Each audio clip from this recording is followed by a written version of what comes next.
Hey, book lovers, I'm Candace. And I'm Chrissy. And you've just stumbled into your new favorite book club, Bookalicious Pod. We're two sisters reading our way through fantasy, fiction, thrillers, and the occasional "what did we just read" moments.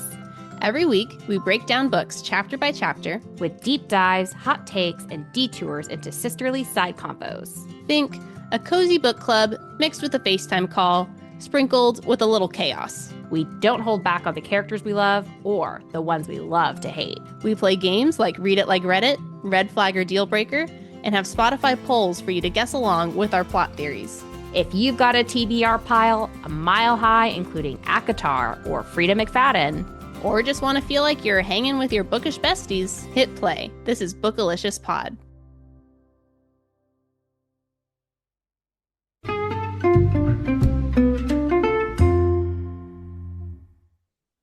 We made it. We made ACOTAR it. number 2. ACOMAF. ACOMAF. ACOMAF. Okay, so I think we have 200 pages to get through. Chrissy and I summarized it, and my 5 chapters was over a full page, and Chrissy's was. I think it'll go fast. Wow. Okay. So we have a lot to get through. So I don't think we're gonna have any chit chat. We're just gonna jump right in. Yeah, we don't even have an author summary, right? We've already done that. No, yeah. If you guys want to hear an author summary on S.J. Maas, Sarah J. Maas, you can listen to ACOTAR Book 1. That's when we do it, and it was really interesting. I was glad that we went into that before we read the book. So I highly recommend that you go back and listen if you haven't. Oh, that's good. Listen to the whole series. That was a good. We had to re-listen to those 3 episodes. They're so funny. I didn't listen to the first one actually, but the second and third. Oh my God. Hilarious. So I re-listened to the last episode to kind of get me caught back up on the goings of the fairy court. And it was quite humorous, I felt. It was so good. You should listen to episode 2. That's a good one. Oh my God, the orgy porgy. Yes, the orgy porgy. I can't. It's so crazy. Oh my gosh, it's so crazy. Yeah. This whole book, I know. Page 1, I was like, oh my gosh, I forgot. I forgot what it was like. Well, I mean, we were in the wonderful world of Tress and the Emerald Sea. This was like whiplash. Yeah. And now we're back to Fei Fei and her toxic AF boyfriends. Yes, all of it. It's so traumatic. Oh my gosh. Yeah. Okay, maybe no banter, but one Bookalytics update. Ooh. So 2 episodes ago, I think, we had said that we had a record-breaking discovery because for one day, The Housemaid Part 1 was not our most listened to episode. That's right. It was ACOTAR Part 1. And we said, whoa, that's crazy. But we said, oh, but it's only one day and it was only by 1 listen. So probably doesn't mean anything. Wrong. For like a whole week now. It's been ACOTAR above Housemaid. I wonder what's going on. I don't know. Because I think Housemaid was kind of leveling off a little bit. But yeah, ACOTAR has gotten really popular. Did they announce a show or movie or something? Did we already look into that? I don't know. I feel like I did. Okay, I see somewhere that it got scrapped. Yeah. On February 15th. Oh, of this year? I think so. I think Hulu had it and they said no. Yeah, I don't know. But I think they're making it sound like it's a good thing because now Sarah J. Maas can work with the Outlander creator. It sounds like Hulu was like, you know what, we bought it, but we don't think we're gonna publish it. Maybe they're gonna sell it, and that might be good because I don't know that Disney and Hulu are like the right production company for this. Yeah. And having watched Outlander, which is like a time period piece full of spice, as they say, I do think that would probably be a better fit. Okay, I haven't seen that one, but that sounds to be same vein. Yeah. So that is very interesting bookalytics. And while we're here, we could really use your help if you could give us a 5-star review on Spotify. Please and Oh thank you. yeah, we've been saying that at the end of our 2-hour episodes, but now we've gotten smarter. Yeah, we want to do it at the front now. 2 minutes in. Even if you And you're don't listen like, to the rest. right. And you're like, I don't know if I like it or not. That's okay. 5 stars. It's Yeah, fine. just guess. Yeah, if you gave us a 3 at some point, that's okay too. There's still time. You can change it. Mm-hmm. You're not locked in. Always. Yeah. Okay, so should we do book by its cover, intro, and then Oh, start the that's recap? right. Yeah. Yeah, let's do that. Okay, Okay, so first game. I guess we should do the intro first, though. Doesn't that make more sense? I guess so. Let's do it. Yeah, let's do intro. Okay, well, welcome to Bookalicious, a podcast that you just rated 5 stars and is about two sisters chatting about books we're reading. I'm Chrissy, And I'm Candace. and today we are starting A Court of Mist and Fury after Woo! long-awaited suspense. Yes, we We took a needed to 5 month take a break. hiatus. But we're back. Yes. What the people So, needed. so I think there's only one cover for this Yeah. book. Yours looks teal with the little bird falcon on it. Yeah, I think the Hmm. most notable thing about this book is the depth of it. As in how thick it is. Yeah. Yeah. You always know which one is in the series. I Yeah, agree. I when this arrived at my doorstep, I was shocked. I was like, "Oh my God, this is a lot of book to read." This is a big box. It is pretty hefty. And all of her books are like that. Yeah. Yeah. We heard from Brando Sando last time that people don't Hmm. like these big books, but Sarah J. As in the Maas, people who pay for them. the people, yeah, the publishers don't like these big books, but Sarah J. Maas says, "I'm going to write and people are going to read I know. And you're going to publish. And and she's you're going to right. publish it." Yeah. And I will say the 200 pages, they went fast. Yeah. It doesn't feel like it's dragging.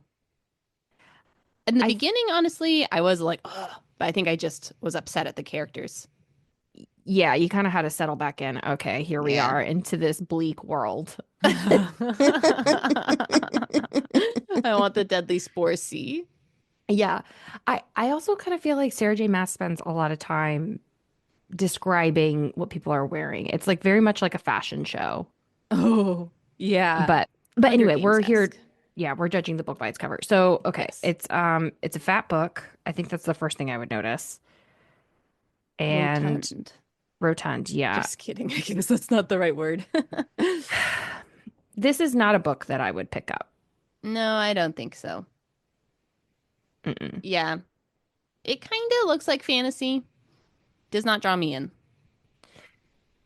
No, the even the color, it's kind of like this strange seafoam green teal. I don't know, just something about it. I'm like, okay. And then it's so thick. I'm like, nah. That's true.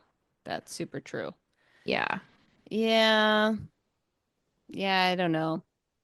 What did we think about the first cover? Did we like that I one? think I think we kind of liked that one. That one had a little bit more to it, I felt like. It had It's what did pretty it have on the similar front? though. It's like the same style of art, but it was like a I don't know what animal that is. Yeah, I guess it is like almost exactly the same. Yeah. Maybe it is the colors that are throwing us off. Or maybe now we know what it's about and we're like, ugh. I don't know. The other one, I felt like there's more to it because it's like you have like this wolf thing and it has like a arrow in Arrow. it and the font is not just like center justified. It's That's true. kind of making like an S type of thing going on. It Yeah. just to me that one feels more interesting. This is just a raven maybe with a ring. I know. Do you think that ring is Jurian? Is it that ring? I didn't even Oh, notice the ring until we just looked at it. oh, I never gave it a second thought, but I was thinking it was Reese, not Rice. We're gonna try to correct that on this one. Reese. Oh, shoot. Okay. I know it's hard. In my mind, I still read it as Rysand. Rysand. Oh, what? Yeah, I Okay. know. So I was thinking the crow was Reese, and then the ring was maybe Feyre's emerald ring or something. I think that one disintegrated though, It didn't it? disintegrated? Yeah, when Maybe she I like missed that. exploded. I thought that one's gone Oh, gone. honestly, it should be. Yeah. I agree. So problematic. Yeah, or maybe Yeah, I mean jewelry's come up a lot. So there could be yeah. a few options for what it is. I like what you're saying about Jurian. I think that makes the most I think sense. that could be a good one. I And think you're yeah, on it the could be beat. Reese. I don't Could know. be Reese, Not could sure. be Hybern or whoever. Oh, Highburn. Hybern, yeah. Yeah. Okay, so judgment is in. We would not read this. That's it. But luckily for Sarah J. Maas, this is book two. So I don't think many Yeah, people would pick this one up and just read it. that's They would true. you really need the first book in the series to grab you in, which I think she does. She knows what she's doing. Yeah. She's had like two series that are huge, right? This one Yeah. and Throne of Glass. Yeah. This girly millionaire, billionaire. Yeah. She knows what she's doing, and I'm not going to question that. Yeah, so I guess we should stop judging. Okay, so we're going to break this up into three segments. I'm going to do the first, which is chapters 1 through 5, and that's Mhm. basically Fei Fei and Tam Tam up until the wedding. And then Chrissy's going to do the homeschooling part, and then the adventure part once the story really Yes. starts going, right? Yes, yes. So we open with both Fei Fei and Tam Tam in desperate need of what I call a therapist, which is a therapist for fairies.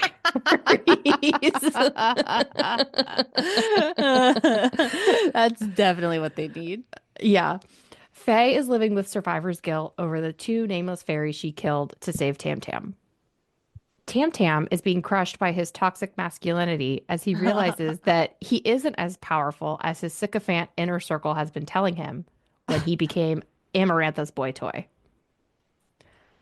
Continuing their toxic relationship, Fei Fei and Tam Tam bond over their shared Amarantha trauma by not talking about it and silently suffering together. Now that Fei Fei is a powerful fairy, Tammy Boy is more committed than ever to keep her locked away, painting and dressing hot. We meet, I don't know how to say it, Ianth? Ianthe? Iantha? Oh, I like Iantha. Okay. We meet Iantha, who is a sexy priestess that knows all the way of Tam Tam's patriarchal society. Iantha is Fei Fei's lady in waiting slash wedding planner, and she dresses Fei Fei in all the cute dresses and tells Fei what to do and who to say it to. In the first book, Fei Fei is complaining about being hungry, cold, and poor. In this book, Fei Fei complains about being fed, warm, rich, and entitled.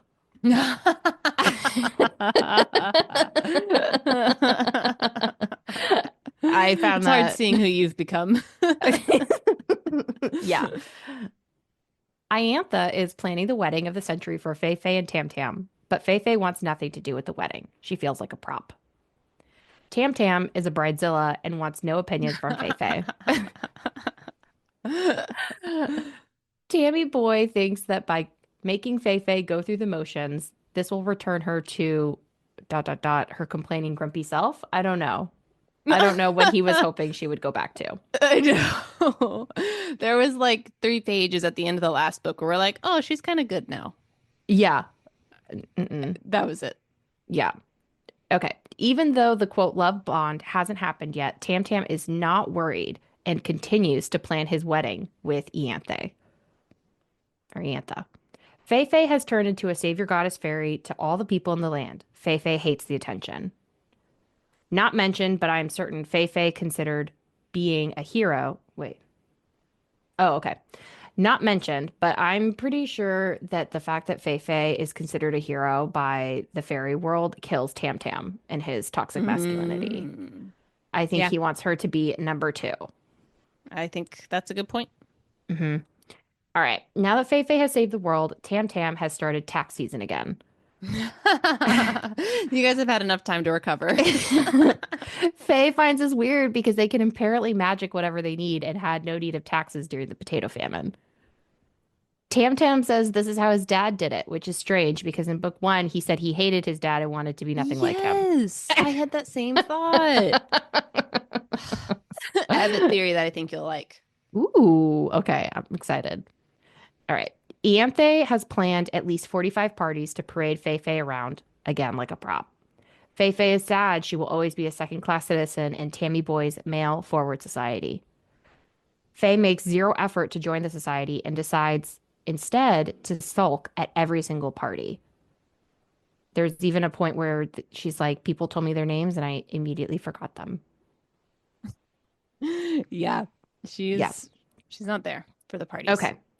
So now it's the night before the wedding, and Fei Fei and Tam Tam follow the age-long tradition of not sharing a bed the night before. Don't worry about the orgy porgy party or every other night leading up to the wedding, or that fairies have no concept of chastity. What? Oh my gosh. Yeah, I was like, where'd this come from? Okay. Now it is wedding day, and Fei Fei is dressed in a cross between Glenda the Good Witch from The Wizard of Oz and Teresa Giudice in her second marriage to Louis. And I have a little TikTok clip for us to watch. Oh, that's exciting. Okay. Yeah. You need to share. Yeah. As she gets closer to me, the hair is getting bigger and bigger, and then I'm just waiting for the doves to fly out of her head. What else could she be packing in that hair? Hi, guys. She still looks gorgeous. I mean, you have to be a special woman to carry that off.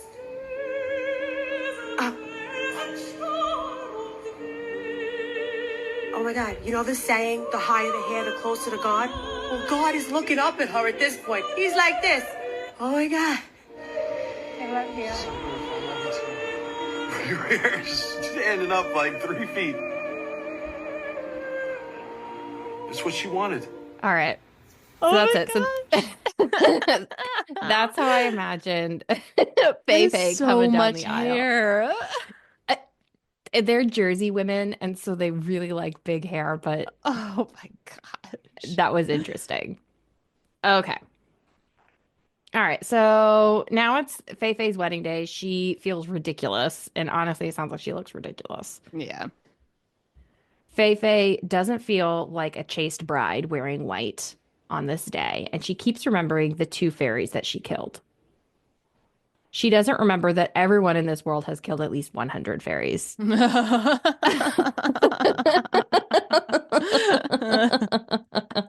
Fair. Fei Fei specifically asked for no red flowers because it reminds her of blood. Iantha had red roses lined in the runway to her toxic bridezilla Tam Tam. Having a singular moment of agency, Fei Fei realized she doesn't actually want to get married to Tammy Boy and internally begs to be freed. Hearing her call, Reese shows up. Whoa. There we are. Okay, that's where part one ends. Oh my Yeah. gosh. That is some drama. Oh my gosh. Okay. Where do we begin? Do we begin with their relationship in the first few I pages? think so. I think so.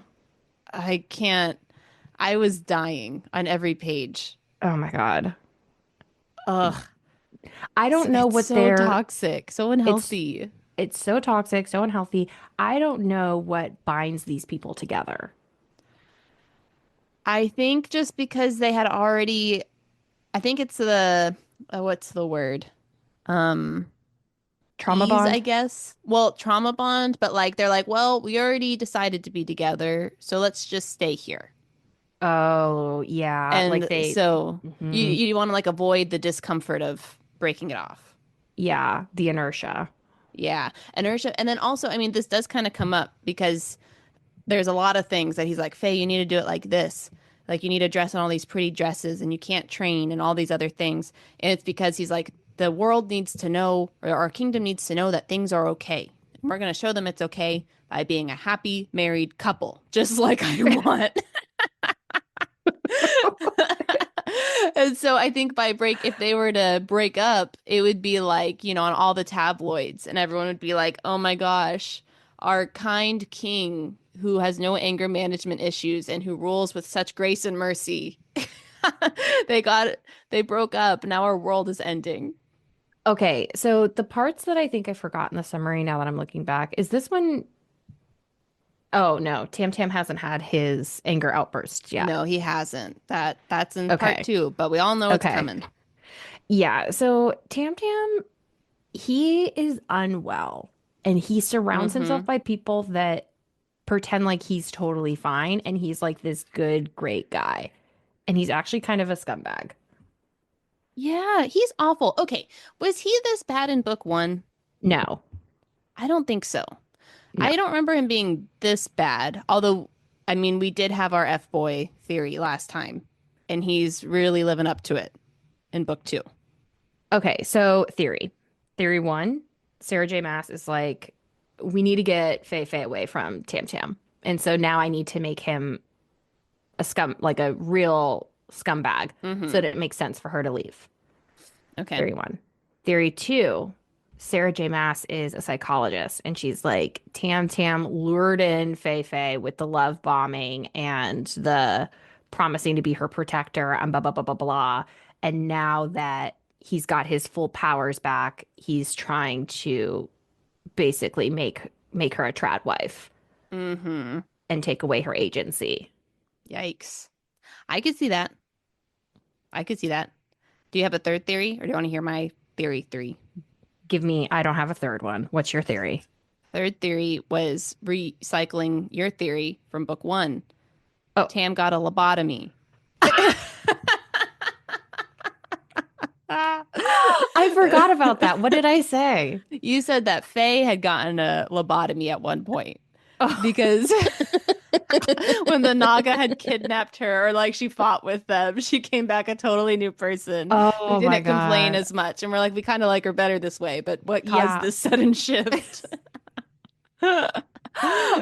Okay. I think that's a good theory too, is that Tam Tam became, well, he became like fundamentally different after being a little boy toy for Amarantha. Yeah, I guess that's true. And now he's like actually in charge and like people are looking up to him and like has all this pressure. Yeah.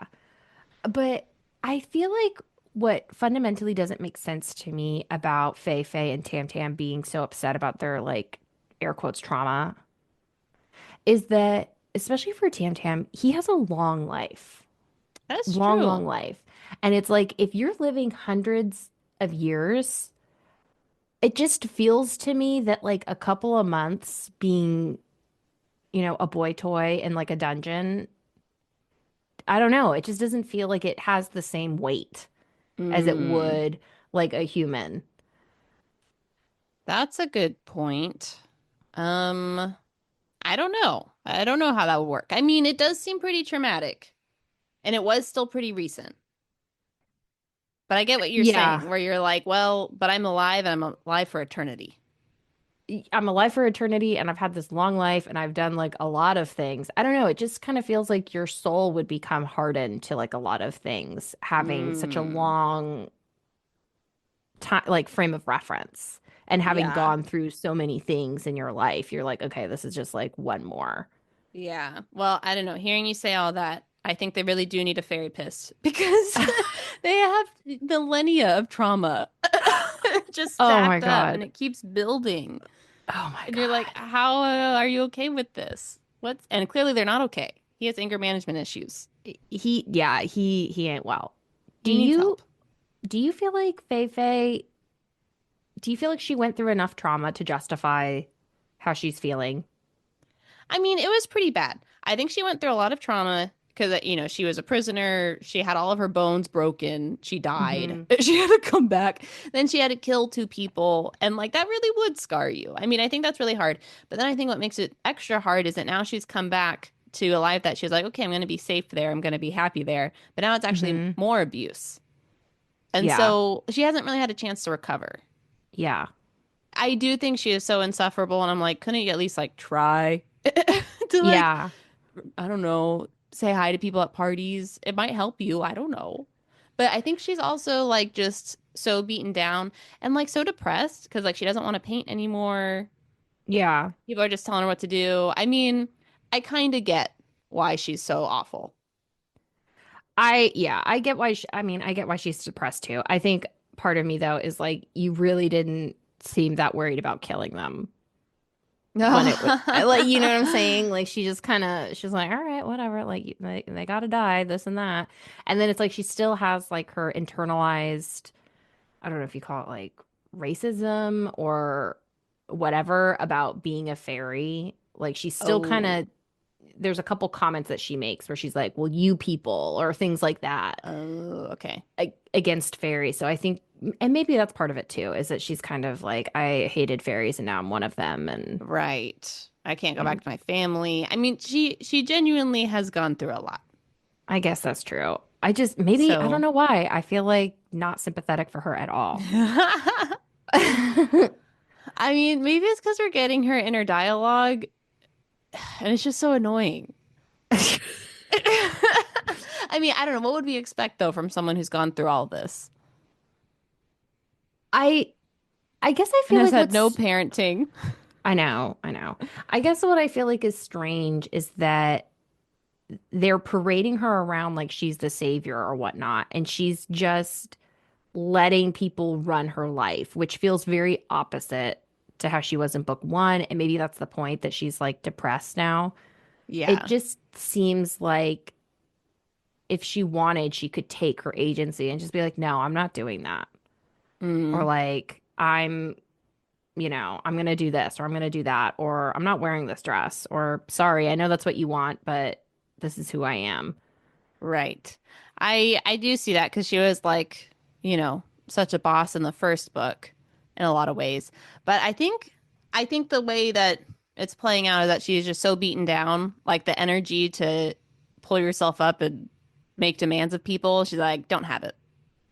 And also, no one would support her. She has like a lot of things working against her. Like, I could Yeah. see how she ends up at this place.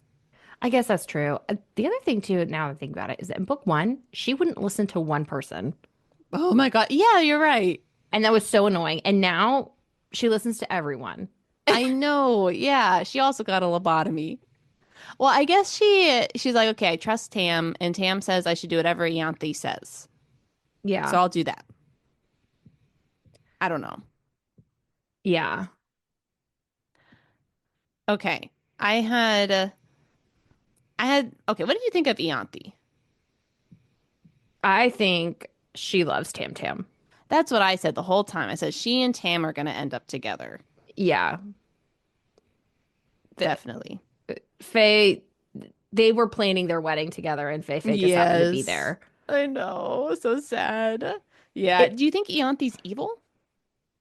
Because I was getting some evil vibes. I could yeah, I was getting that too. Especially because Faye was like, "Oh, I need her. She's like so nice and da, da, da, da, da, da." And I'm like, "You have terrible judgment of character, so she must be Yeah. a Whatever you say, villain." it's opposite. Yeah. Yeah. Your That intuition sounds right. sucks. So this is probably the worst person in the world. Um, yeah, I was thinking love triangle, maybe more of just like Tam Tam and Ianthe just love each other, and I don't even know if Tam Tam likes Faye that much.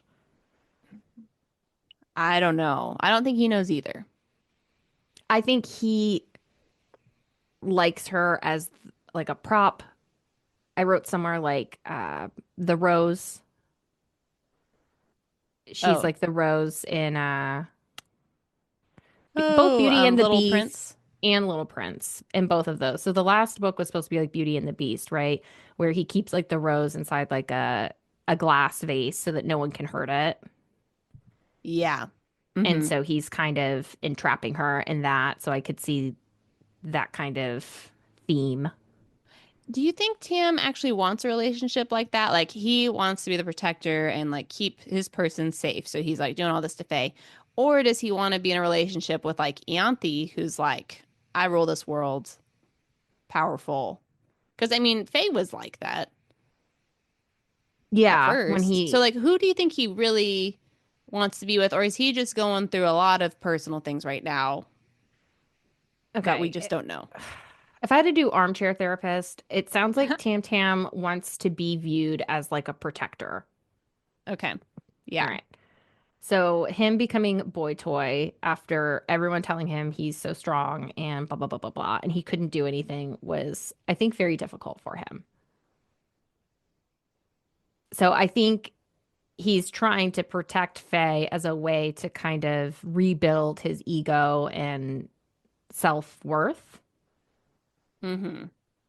I think if he wasn't in that kind of internal turmoil, he would be better suited with someone like Ianthe, Yeah. Ianthe. Ianthe, who is more of like a uh Equal powerhouse. equal powerhouse, yeah. Yeah. And they can like protect each other. Yeah. I see that. I think that makes sense. Yeah. I don't know. Just just a lot of weird things. Okay, if Ianthe is working for the other team though, like if she's with Lord Highburn, do you think Tam is actually also working for Lord Highburn in cahoots? Maybe we can talk about this more at the end when we talk more about all the war stuff going on. I think we should circle back on this on the end because I think that's a good point and I'm not sure. Okay. Yeah. Interesting. What did you think about the European Downton Abbey Mhm. superimposed layer in this fairy court? You know, when you said that, I was like, that is what this feels like, actually. Yeah. This is kind of strange. But all right. It to me it just felt like strange because you're like we're in a fantasy world, but we're effectively in Downton Abbey slash Bridgerton. Yeah. That's some people's fantasy. But like I don't know, it just doesn't feel like realistic. Like why are all these fairies having like why do they want to have these parties and they like dress up and why does he need taxes and there's just a lot of these very human-like elements that again because you have magic and you live so long they don't feel Yeah, the tax thing, we'll get more to that in the second part, but that really didn't make sense. I thought, yeah, that's when I thought he got a lobotomy because I'm like, why on earth would you want to do this? That was weird. Yeah, and they had like these balls. Their wedding was like exactly like a normal, like a wedding we would have. She wears yeah white, she walks down the aisle. There's yeah like a priest there officiating. yeah And you're like, really? Is that similar? right Oh, I mean, all right. I guess if that's the world you want to create, but you're right. It does feel oddly similar and to our like the world. not staying in the same bed the night before I'm like that's weird. Okay, I had a question on all that Okay. because so the only thing Faye and Tam do Is is boink. sleep together. Yeah. Yeah, they be boinking. That's all they do. And their relationship's been healthy for a lot of reasons. But anyways, whatever. Okay. So that's what they're doing. And like maybe we're okay because we still make love. And we're like, definitely not. But Yeah, no. anyways, my question with all this is they keep talking about like, okay, well, you and Faye and Tam, you guys can have like the most powerful heir ever. And I was like, okay, so they can have kids. And I was like, how is she not pregnant? How does this cycle work? Do you choose when you're fertile? Like they haven't explained the biology of this, but I'm like, I don't see them taking any precautions of any sort. So I don't know how that she's not already pregnant. I wouldn't be surprised if fertility was tied to the love bond. Oh, like you have to be bonded to, Yeah. but that, like, you mean like the mates that The snaps into mates. place? Yeah. The snapping. The snapping. I know. I don't know why It that's the makes it verb. well because it makes it sound like you're just walking around and all of a sudden you turn around and you're chained to Yes. someone and you're like, that's your You're like, person. And you're no. like, Well, we find out later that is kind of what happens with Reese's parents. oh, It's kind of yeah. like that, which, okay, so we learned from them that it's like immediate. And I don't know if we knew with Tam's parents if it was also an immediate bond that snapped into place. But I'm like, Tam and Faye have been together a long time. When is this thing gonna snap? It ain't Does he happening. know it's not going to? Because she seems to think like maybe it'll happen eventually.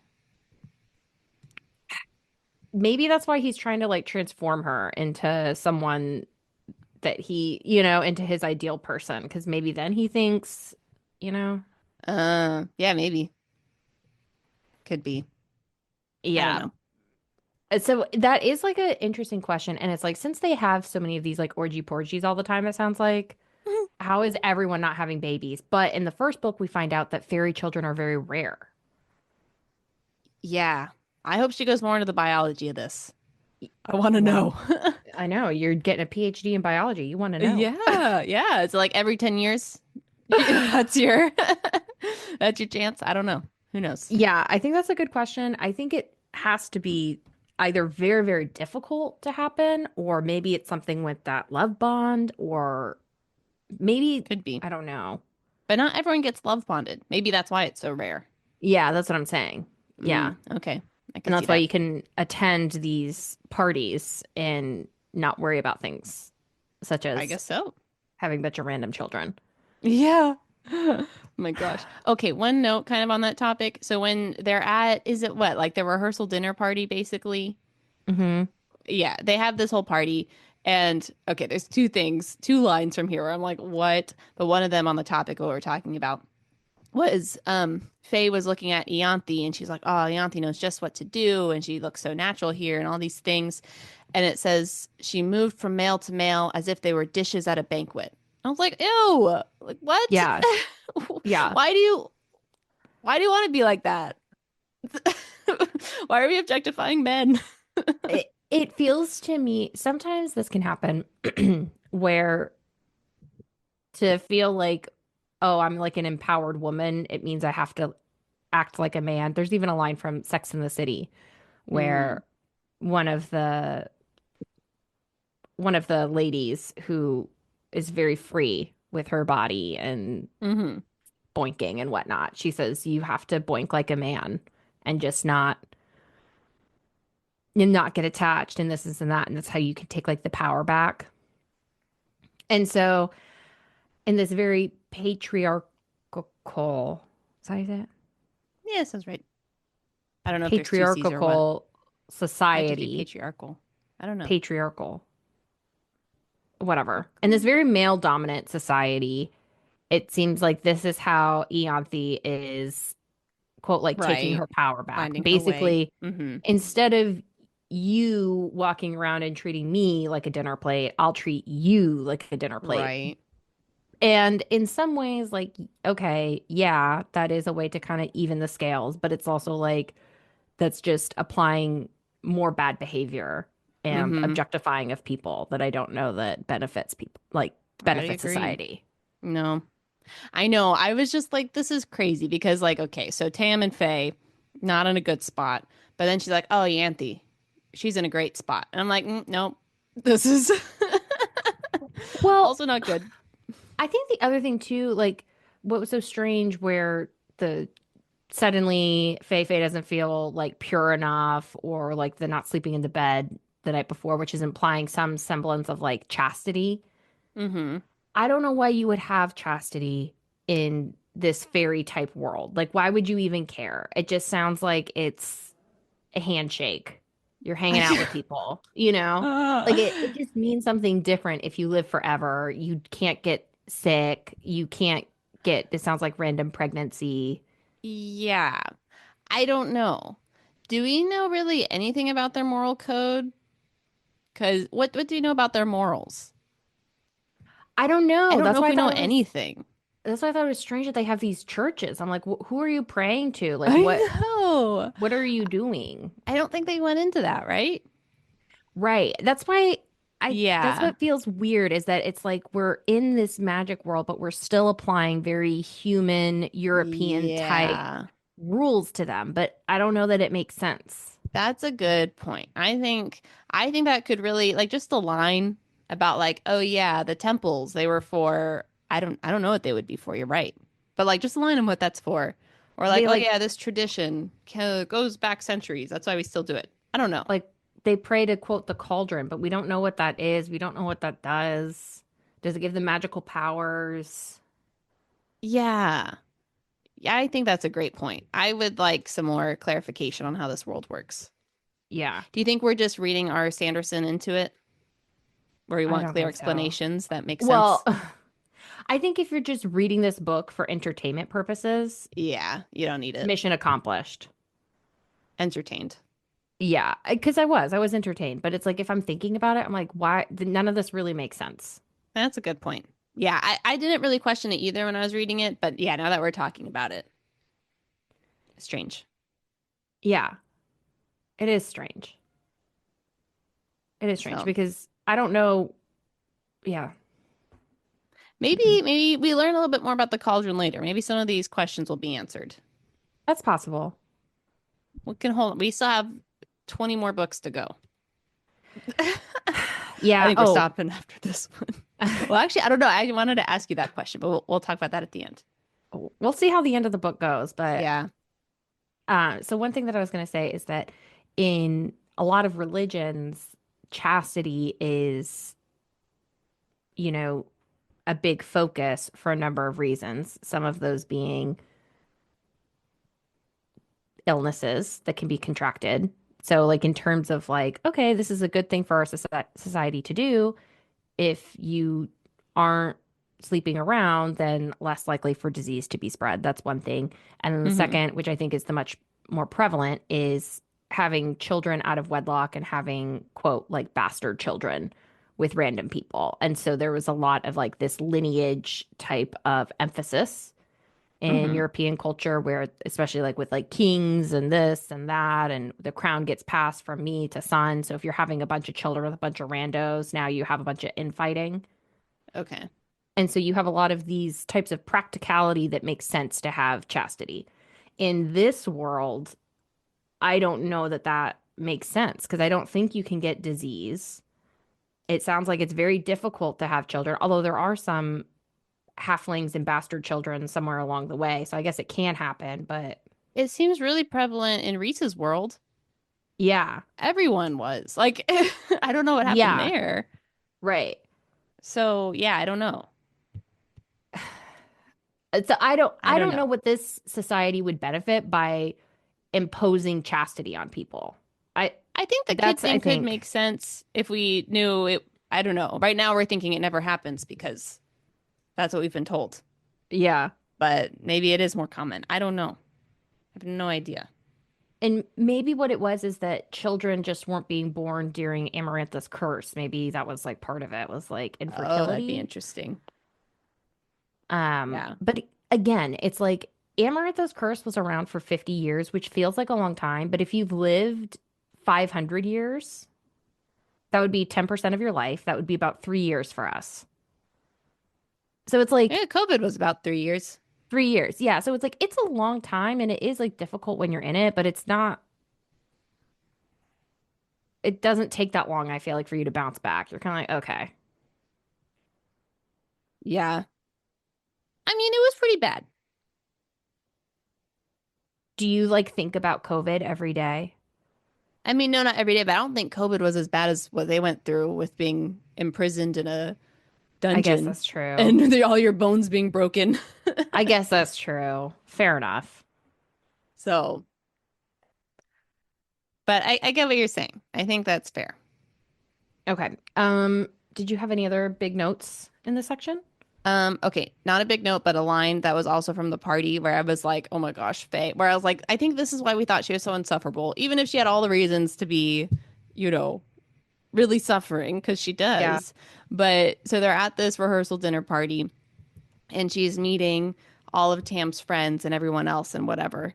And then this one guy, Braun, he goes, congrats on the wedding. This is so fitting.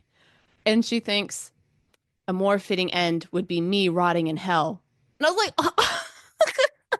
It's like, my gosh, just say thanks. I wrote so many times, get over it. Like, I'm tired of you complaining about this. Okay, so I do think that is a pretty big thing. It'd be hard to get over. Do you think those two fairies though, who are they? They've got to be important. They keep coming up, Yeah, right? I I don't know because I feel like if they were like truly important people, someone would have mentioned by now. especially Right? Reese. Well, I I think they were think just maybe randoms. you don't think it's gonna end up, they're like, oh, the key to the cauldron, it lied with these two fairies who knew all the secrets, and they go on their like Google Ancestry.com and they say, oh, it was the two fairies Oh. they were killed. Um, I could see that. I think if I had to guess, what feels more likely to me is that she's going to meet those families as part of her healing journey, Oh, okay. and they are going to release her of her guilt. Oh, that could be good. I think that's probably where it's going to go, is that I she's could going see to that. face her fear of this murder, and they're going to say, because even when she was like killing them, the fairies were like, it's okay, you can do it. Like, you got to do it to like free everybody else. I think Mm, that's another, now that I'm remembering, I think that's another reason why I don't feel that bad for her. Because it's like she was forced to do it. It's not like she, you know, did it on accident, like a drunk driving incident. It's not like she did it in a fit of rage. It was, she had a gun to her head and she had to do it as well, which is still terrible. But it's like yeah. everybody knew what it was, Yeah. It's true. you know? Um, so that's what I think. I think that's the future for her. What do you think? You I think could see it's, that. Well, okay, so it does seem like Sarah J. Maas is really tapping into all these like abused themes. And yeah. so I could see her if she's doing that, maybe also going through all the like healing process. Mm-hmm. So I don't think, it's just gonna like some magic spell will like heal Feyre and she'll be like, oh, I'm totally fine now. I could see her going through some sort of like growth process to, Mm-hmm. move past this. Yeah. Something that I pulled out that I was like, okay, Faye, I get why you're so upset about going to these parties, is that in a lot of ways, this is very similar behavior to when she was being paraded around in Amarantha's court in her Mm-hmm. negligee. Mm-hmm. It's true. I mean, I get why she's upset.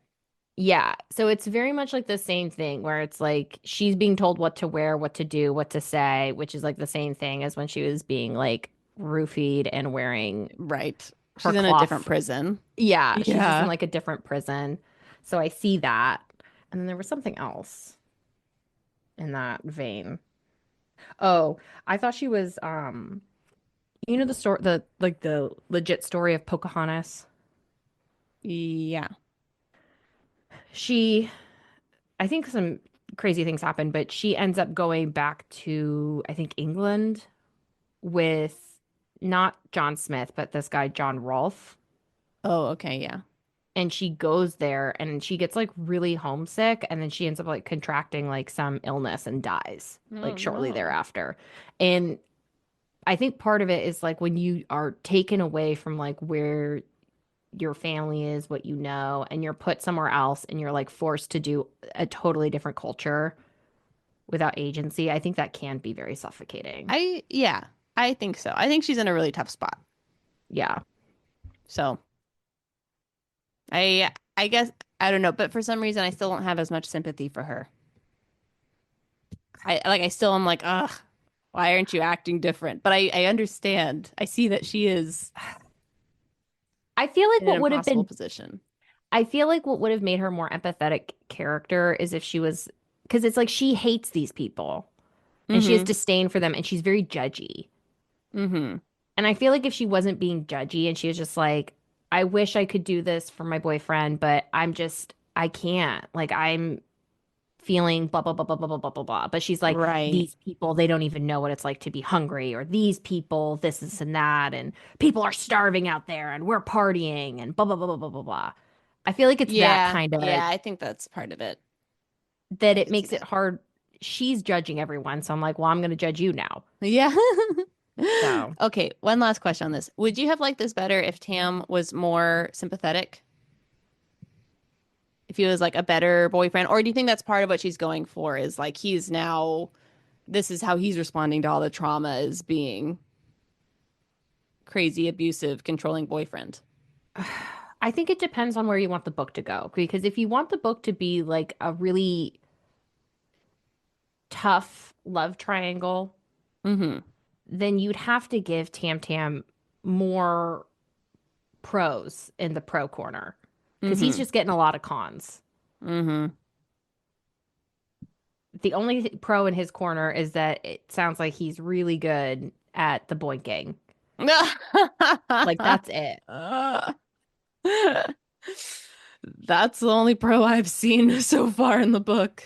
Right. So if you want it to be like this really tight, like love triangle where Faye's really being torn between one and the other, then I think Tam should have more redeeming qualities. Mm-hmm. That's a good point. If what you're trying to do is, oh, we thought Tam Tam was the good guy, and then he pulled off legitimately his mask, and now he's the villain. Yeah. True, Tam. Yeah, then I think that this is the better way. If I think this makes sense if Tam Tam becomes the villain, like you're saying. Mm-hmm. Yeah, I think that's a good point. Yeah, so I guess we'll see if Yeah. this was a good. What do you I think that's a good point, is where is it going? Um, but I mean, even if he is the villain, it's always nice when characters are complex. And he doesn't seem to be that complex. Like, there's no point when I'm reading this when I'm like, well, maybe he would be okay. Everything he does, I'm like, that's a terrible thing to do. You Tam know? Tam, yeah, he like Reese says it in the first book that he's like a brute. And it's like Tam Tam, he's not smart. He's not strategic. He's not very good at like protecting people. He just seems like flop. And so, yeah, I guess I wish he was a little bit more compelling as a Nuanced. character. Yeah. Because even if he is evil, right, if he's not he doesn't seem strategic, and if he were strategic, he could at least like pretend to like Faye, right? Yeah. Like I feel like that would be a bigger twist because they're not married yet. They're not bonded together. So Yeah. for him to reveal all of his true colors, now it's like, well, that's a silly villain move. Yeah. So yeah, I think I would still like him to be more sympathetic, even if the goal is to get him out of the triangle. I think I agree too. I think I would like for him to show more strategery. Yeah, be a little bit more complex because he really does seem very one note. Yeah, that's what I'm thinking. Okay, part two. Part two. Okay, so I'm pretty sure this is chapters 6 through 12. Okay. Okay, so we just left Feyre. She was walking down the aisle with all the red roses that reminded her of blood. She was screaming in her head, "Someone please save me." And who shows up but Reese? So Reese swoops Faye up in the nick of time and cashes in on his deal to kidnap her 1 week a month. She protests, and so does Tam, but we all know she doesn't want to marry Tam. That's so right. he takes her away, and at Camp Reese, Faye becomes a homeschool student. It really feels like summer camp.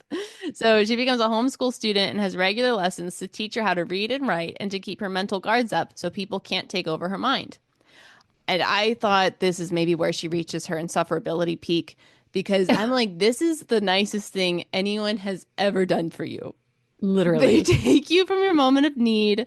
They give you this beautiful place to stay. You have this wonderful food. They're finally teaching you how to read and write and how to protect yourself. He's giving her so much space. I get that she was kidnapped against her will. I mean, that's not great. But anyways, It's just nothing can make her happy. no, I know. You were hungry and poor before. Now you're fed and rich, and now you're upset because you can't fight and run around and have agency. Okay. Now you can run around and have agency, and now you're not happy because what? I know. So I was like, this is a nice thing anyone has ever done for you, and she hates it. And I'm like, oh gosh. But okay, well, whatever. So she returns after her week and she rushes into Tamlin's arms. As she's assuring him that she's okay, she notices the house is destroyed when Tam had one of those classic fits of rage that he always has. Oh, God. But Faye doesn't seem to mind. Okay, the next day, Tam leaves for a week. They don't even talk about the wedding stuff. What? Oh, okay. my God. When he comes back, it's time for the tithe, which is an archaic ritual where all the townspeople bring gifts to the High Lord. If they can't pay up, They gotta die. One one water wraith? Yeah. Yeah, wraith shows up and she can't pay because there's no more fish in the pond and she and her whole family are all starving. But Tam says, tough, you have 3 days to scrounge up your gold coins. Faye hates this, ends up leaving her place next to Tam, tears off her jewels, and gives them to the wraith so she won't starve. Tam is upset, so he and Faye have a showdown during their dinner with Lucian as the witness. Faye is so angry at the whole situation and angry with Lucian for not standing up for himself that she accidentally slips into his mind. So throughout all this, she's discovering that she has more and more powers that she didn't realize. After things have cooled down a bit, Faye does the most mature thing she's ever done, and she tells Tam how she's feeling. Wow. You know how he responds? Don't ever say that again. He probably does say that, but he also explodes and he destroys the room. So in case you weren't sure, he has anger management issues. Yes. Okay. Reese shows up for his monthly arrangement and is deeply concerned, thank goodness, because Faye has been wasting away. He asks if she's been eating, and Tam says, how could you think anything is wrong? Our house is totally perfect, and no, I didn't destroy it all last night, and Faye is totally happy.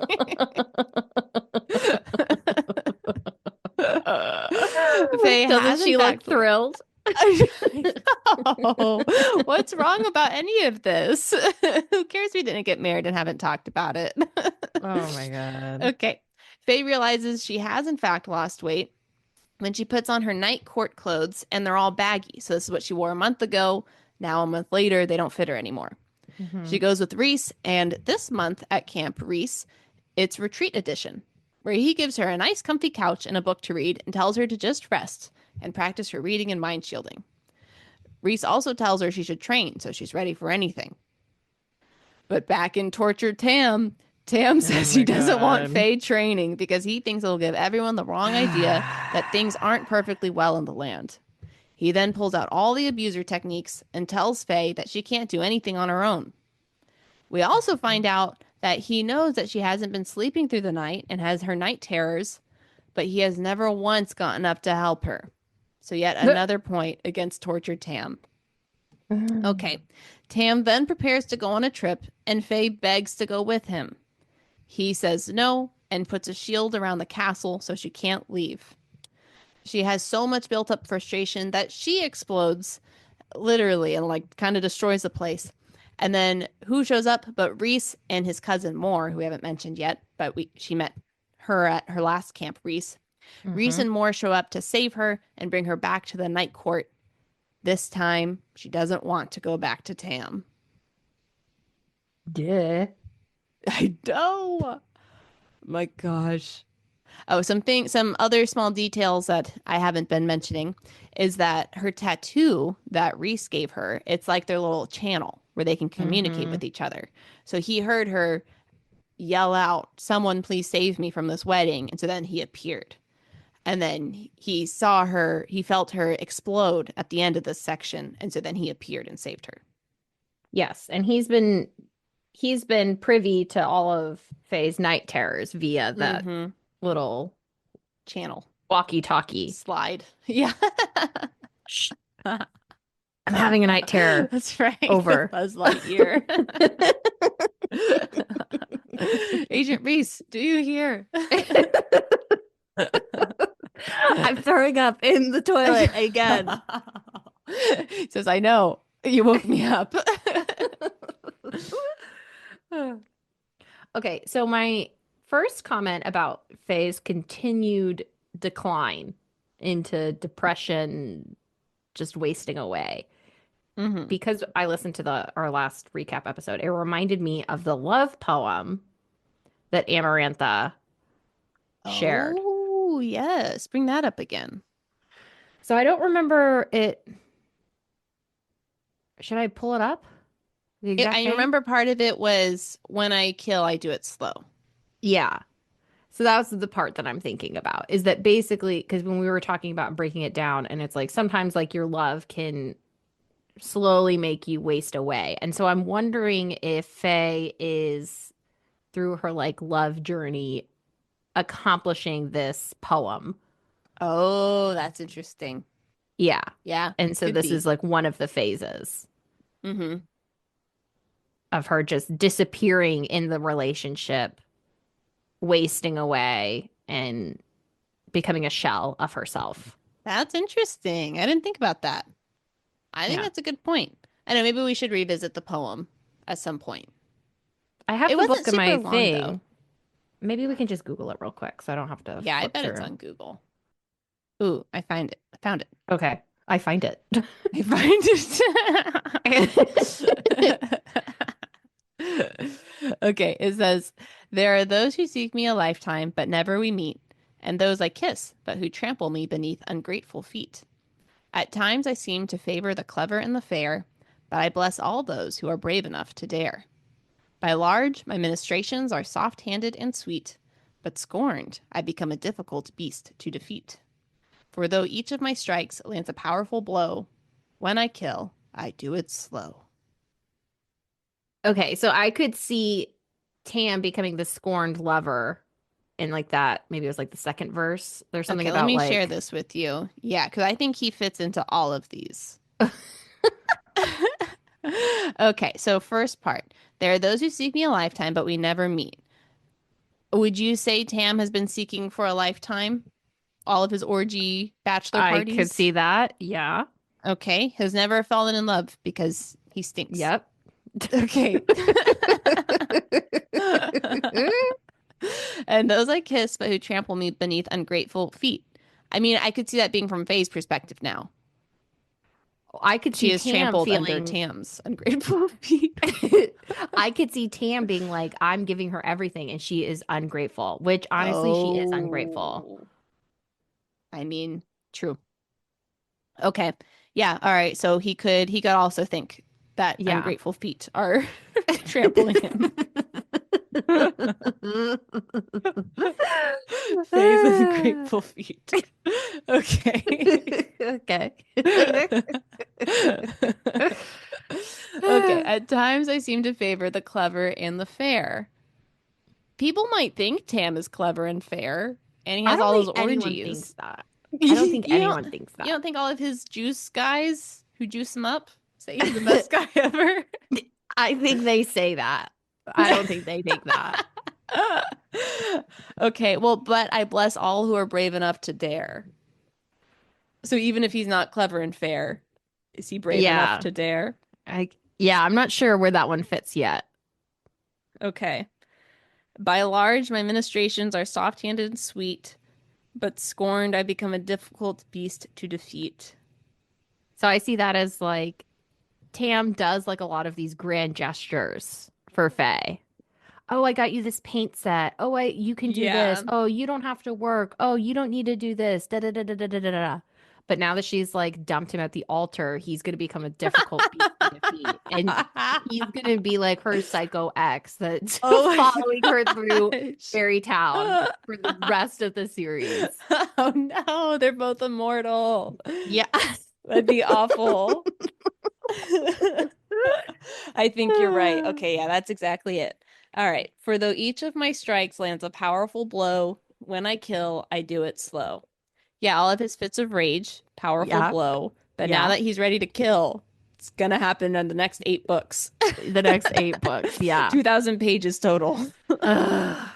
So the answer to the riddle in the book said it was love, but we have now identified it's Tam Tam. Pam.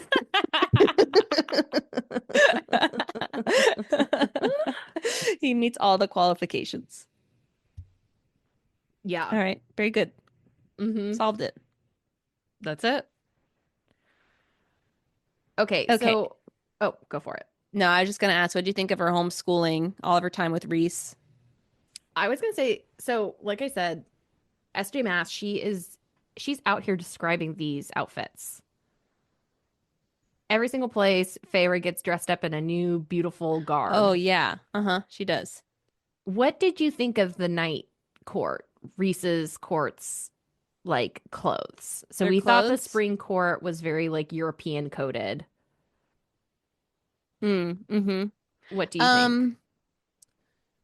They seem practical and comfy. And they look good. So they sounded good to me because they're like flowy pants that are soft. Yeah. I was really imagining Princess Jasmine in this book. If we went from Oh yeah. Yeah, yeah, like yeah. the I fairy could see tale that. princesses, she's like Belle in the spring court, and now that she's in the night court, she's like Jasmine, where they have her like she has a little bit of a crop top and she has Mm-hmm. these flowy pants. And there's even like a part I think where her hair is in, like this big braid or something down her back. Oh yeah, I think you're right. And it was like, Yeah, yeah, I could see that. yeah, Arabian Nights. That's like a prom Arabian theme. Nights. Yeah.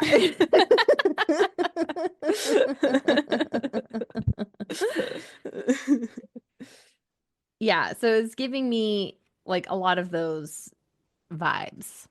And I don't know, like maybe every time she goes to a court, she gets dressed up as like a different princess. Yeah, she's like Barbie. That's what he said Yeah. in book one, because she can do anything. Forgot about She's a that. pilot. She's a Oh, doctor. Because she was a therapist. oh She needs to pull out that skill again. my God. Yeah. Okay. I liked that Reese was teaching her how to read. Reese I is such a hated, stand-up guy. yeah, I hated how she was so rotten about it. I know. I know. But Because I if mean, he go. well, I was gonna say, like with everything else we've been talking about, she's in such a terrible state of mind. Do you feel like this is believable, or is it like, okay, no one would be this insufferable? Um, honestly, her being so nasty to Reese when he was being nothing but kind to her actually felt like a return to form. Like her soul is actually coming back. She's becoming now Yeah, that's fair. insufferable again, but more in her true self. Yeah. The bottom is getting sewn back together. Because in the first one, she was being like insufferable because it's just like she's pathetic and she's judging these people and she's like, I have no agency. Okay. Now she's being insufferable again because she's being really defiant and nasty to someone who's being nice to her. And that is kind of more of her true self. That's true. That's a good point. That's true. It would be really strange if she was suddenly very grateful and kind and compassionate. Then we'd really be concerned. I don't get why all these fairy men are obsessed with her. And we find out from Reese, I don't know if it's in this segment or the next one, but basically when she got revived, she got like a little bit of power from every single one of the courts. So now she's Yes. like Hmm. the strongest person ever. Yeah.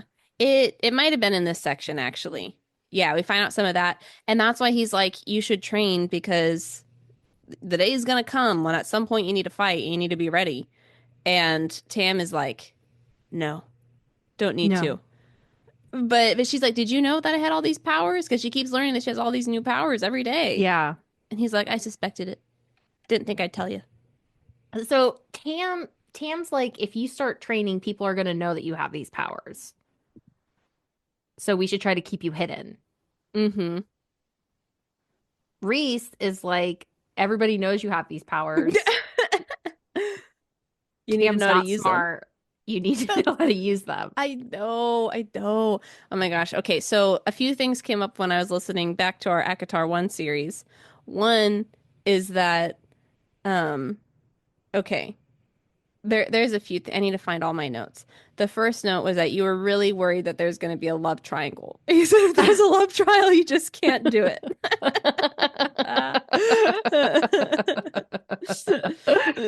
Two, we didn't like, damn, we said we didn't want them to end up together in the end because we thought they would just be forced to be together Yeah. because of the curse. Yeah. And we did not see their relationship going in a good direction. And I'd say we were right. I think so. Okay. And then third thing, this was your thought. You thought, right, Reese and Faye had a more interesting relationship and that Reese is a lot more interesting than Tam. Tam is just a flop boy. That's what the F stands for. I stand by all of that. I know. I think we had a lot of good predictions. Tam is a total flop boy. Reese is way Yes. more interesting. Reese is so cool. Yeah. We saw us all coming. Ugh. Okay. Well, Yeah. yeah. Okay, one more insufferable quote from Faye Yeah. in this section. So she meets Moore, who's Reese's cousin. And Moore seems to be super cool, but like, she and Reese kind of like a brother sister fight type of thing going on. But Moore's like, we can be friends. And of course, Faye is like, I don't want to be friends with anyone. But anyways, she's talking to, I'm pretty sure this one she's talking to Moore. And Moore says, I heard you caught a surreal. And you know what Faye said? Tell me. It wasn't that hard. Meanwhile, she almost died. She's the worst. I hate her. She almost died. I hate her, and I hate the whole hunting trope and that she is actually like a savant at hunting when I'm like, this girl doesn't know anything. She taught herself with like a handmade bow and arrow. She only killed that first fairy because he had to die in order to get her across. He waited for her to slowly pull and then die. He was on a suicide mission. The surreal, I don't think they're that hard to beat at all. I don't know why all these fairies are having a hard time with it. That was pretty difficult. Oh, you want to know another thing? Do you remember what the surreal told her? It said stay with Tam? It said stay with the High Lord and you'll be safe. And I'm thinking it's Reese, Oh. not Tam. Oh, you're sneaky. I like that. Because I re-listened to our episodes. Wow. Okay. Interesting. Interesting. Do you feel like Faye is being Stockholmed again by Reese? Yes. I really like Reese. She needs some girlfriends over here. She just needs someone who's not a potential love interest. She just needs to be on her own for a little bit, figure herself out, go to some therapist sessions. She's like, right now, she's in joint custody between two abusive boyfriends. I know. This is awful. I still think Reese and Tam Tam have been boyfriends at some point. I mean, it's been an eternity. There's a line where Reese says, he's basically like trying to make Feyre his go-between him and Tam Tam. And Reese says, I want to know if Tam Tam is willing to fight with us, if he can use those connections to our advantage. As he and I have strained relations, you have the pleasure of being the go-between. And I'm like, yeah, these are ex-boyfriends right now. And they're just using Fei Fei as a pawn because really they just love each other. Send him this note. Yeah, has all these literally. hearts on it. Yeah, I really feel like because like why would Reese make this weird connection and make a thing, oh, I want you to stay with me 1 week a month for the rest of your life? I think that kind of makes sense because now he does have a more insight into the spring court. And like, because he's the one who's strategizing over here. I mean, who knows what Tam is doing? But Reese is like, I got to carry this all on my back. I need a spy. Reese actually said what Tam Tam did. He's like, Reese is like, well, I was out there doing the thing with Amarantha. Tam Tam was sitting on his big butt doing nothing. Yes. I was like, dang. Right. What a read. I was like, you got him. I know. I know. Yeah. So I think Reese knows what he's doing. He's been playing 20 steps ahead. He gave her this tattoo, so now they can communicate with their walkie-talkies. Made this deal. Makes sense. Yeah, I guess I could make it make sense in the sense that he's like, all right, I need to get this connection on her so that I can help her solve the riddle in case she needs to read. He was like, my God, all of our lives depended on it. He's like, I told Amarantha, hey, this girl doesn't know how to read. You should make the next one a riddle, multiple choice. Yes. Fancy cursive. She'll Yeah, never get fancy past it. Timed. And, Yeah. and then he's like, okay, now I need to get my walkie-talkie on her so I could tell her which multiple choice answer. So that makes sense. So he's trying to get her to the end. And then Mhm. he does. And then he uses it, we find out by the end of this section, um, that the walkie-talkie also kept a tether on her soul as she died. And they made her a Oh, fairy again. that is interesting. Hmm. Yeah. So he's like, all right, need that. And then I guess the last part is the thing with Tam Tam was to rile him up, number one. And then number two, I guess what you're saying is that he can have a connection to his ex-boyfriend. And to his court, but yes, to both. Yeah. Okay.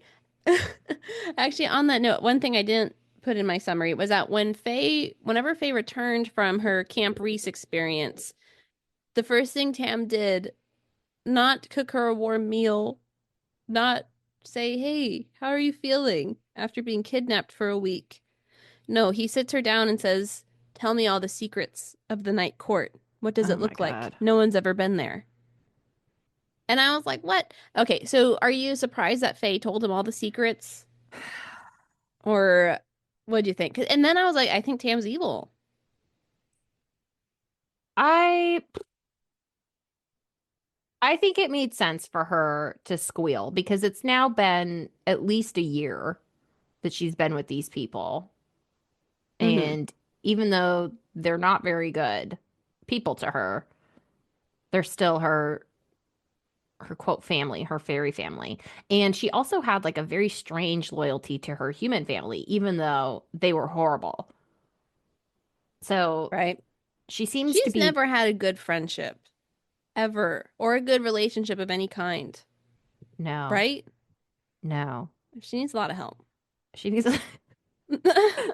honestly, I'm kind of like, Feyre, it might be you. Like, I don't want to victim blame here, but like, if even your sisters do not like you very much, right?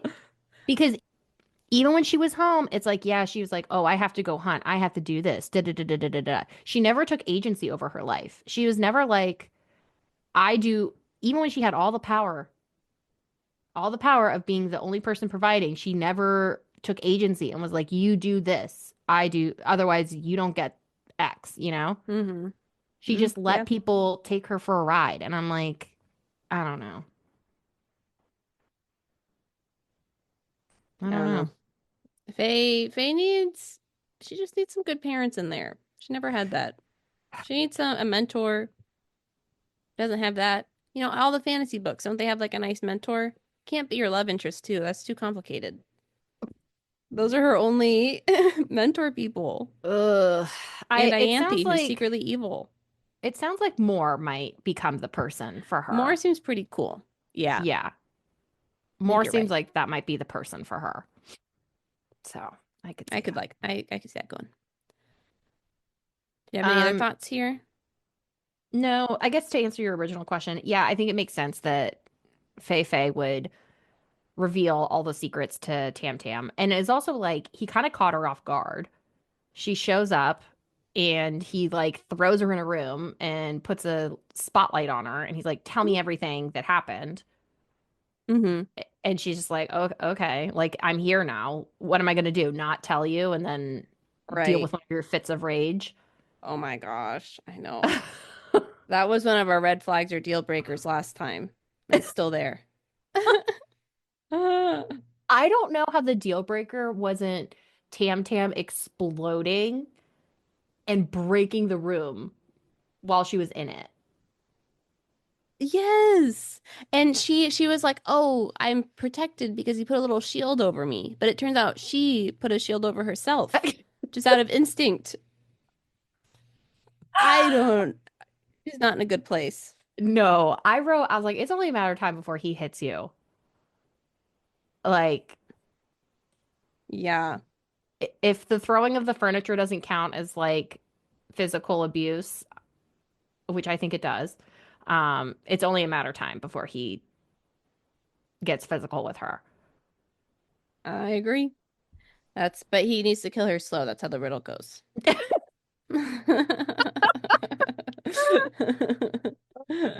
Okay, you ready for the last part?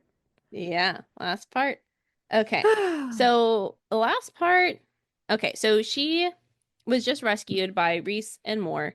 She goes back to their palace, but this time it's not because of the deal. So now she doesn't have to go back after a week. So now she can stay however long she wants. It's kind of interesting. Okay, Oh, wait. right? So what happened at the end of this one? So at the end, that's when Tam's going on a trip. Faye wants to go. He says no. He destroys the place. He puts a shield up on the castle so she can't go. Oh, Did you have more thoughts on that? Yeah, I think that was the most like toxic thing of it all is he basically locked her Oh, in yeah. like full on glass over the rose now. Yeah. I think you're And right. That's a good point. everyone else can go in and out except for her. Mm-hmm. Yeah, crazy. I'm I glad don't at this know. point Faye left. Yeah, I don't know how Tam Tam thought that that would play out. I know. Does he not have a brain cell? Again, not smart. Like, I can't believe Okay. Ianthe wasn't helping him out with this one. Yeah, that's what I'm thinking too. What about Lucian? Because he's taking a big backseat to all of this. I I think ultimately nobody in that spring court really cares about Fei Fei. You think? I think they were using her at the beginning to break For the the curse. curse. She did it, and now they're using her as a prop to rally the people. Yeah, I could see that. And, I don't think they really care about her. Yeah. Sad. I think you're right. I also don't really think she cares that much about them either, though. Well, that's a good point. I feel like she and Lucian were kind of friends. Lucian came and healed her in the Amarantha prison. Again, if he Using her. didn't, he's using her to break the curse. Yeah, And that's true.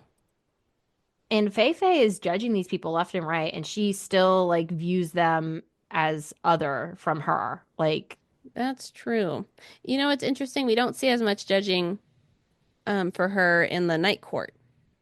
Because I guess she's like because hearing their backstories and they're more relatable. I think they respect her Yeah. as like a person, I you think know? you're right. Oh, the other thing that I was going to say is that this new life that she has in the spring court is very like reminiscent of the life that she would have had in the human world had her dad not lost all the money. Oh, that's interesting. And I wonder if that's part of the reason why she hates it so Huh. much. That's really interesting. Right. If they had just always been wealthy, she Hmm. wouldn't have had to hunt, wouldn't have had to do a lot of things. And they would just be doing all of these parties. Interesting. Interesting. Wonder if old Faye, though, would have liked it if she never had to hunt, you know? Yeah. If that was just the route she was always on, she's like, all right, Yeah. maybe not, though. We'll never know. Okay. One thing that I did say at the end of the third episode that we did for book one is the deal with Reese should be over because she died and became a new person. That was a good point. And I'm still kind of confused as to why they didn't invoke that. But I guess it's because Tam's not smart I think that's or a exactly lawyer. why. Yes. I think that's exactly the reason why Okay. this is still in All right. effect. So that's my last part. Okay. Now we All can right. So in this last section, this brings us into part 2, which is what, City of Wind? I think it's called. Something like go. that. Oh, I thought Reese's hometown. It's recent, but part 2, it's actually called something. You know what I'm talking about? Oh. Like the actual part 2. Oh. That's what I was trying to say. No, the House of Wind. The House of Wind. Yep. Okay. Yep. All right. So we're going to there. We're going to the end of chapter 18. So basically, throughout all of this, Faye just left a place where she was feeling very, very trapped Reese now brings her to a place that's very open. She can see the sky. She feels very free, and she is free, and she has a lot of agency. So now he's showing her around his castle and his hometown and all these things. The really big stuff that happens here, though, is that now we get to meet his inner circle, and Reese is like, hey, if you want to go back to the spring court, just say the word and I'll bring you back there. But if you don't want to be abused and you actually want to use your powers and be really cool and awesome and save the world, you can stay with me. And so she's like, okay, well, I'll think about it. And so then towards the end of this section, they have basically like a meeting to see like, okay, does she want to join? All right. Leading up to that, though, some of the big places that Reese shows her is the City of Dreams, which is called Valaris. And it's this magical city that was totally protected from all of Amarantha's curses because no one knew about it. At first, Faye is very upset. She's like, why didn't you just open this up as a refuge city for the entire world? And he was like, you know what? I was doing all I could. And this was the best I could do. This woman. She was like, okay. fine. Yeah. All right. Okay. But she loves it. It's a quaint little town. It's awesome. And then towards the end of their visit here, she meets his inner circle, which includes Azriel, Amaron, Moore, and Cassian. And this is where it's a two-way interview, where she's going to decide if she wants to work with these people, and they're going to decide if they want to work with her. And when you know it, she finds the first people who, like you said, respect her, and she likes them, and they really get along. It's really amazing. What a thought. I know, pretty magical city over here. So she decides she wants to work with them and not return to the spring court, and they decide she's all right and lets her in too. Okay, during this whole dinner conversation, which it's like a business meeting inner circle thing, but they describe it as like a family dinner. Yeah. I was like, interesting. So they're all like family here. So during this, we hear about Reese's backstory. His parents were mated, but they weren't good matches for each other, because we had some questions about that in book 1. So learn a little bit more how mating works. But Reese's mom was awesome. So she sent him to the dojo to learn how to fight so he could protect himself. While there, he meets Cassian and Azriel, and they become allies. And so Reese, Cassian, and Azriel are all kind of like second class at this dojo because they're all, as they've referred to it, as bastard children from like a high fae and like a, I don't know, they're called or something. Well, so we find out there's like 2 different types of fairies, and there's like these, it sounds like very fertile people that are very violent up in the mountains. Yes, they're having kids all the time. That's all my question. Yeah, so they can have kids no problem, and then they're having kids with these high fae, and then the high fae are like, ugh, gross, but I guess you can join the army. Yeah. Okay, so all right, whatever. But anyways, turns out they're all really powerful. So yeah, and they all team up, and so now kind of problematic for all the high fae who don't like them, including Reese's dad. So Reese's dad shows up, and he's like, is he the high fae, or he's like the commander? He's something. Yeah, well, something high up there.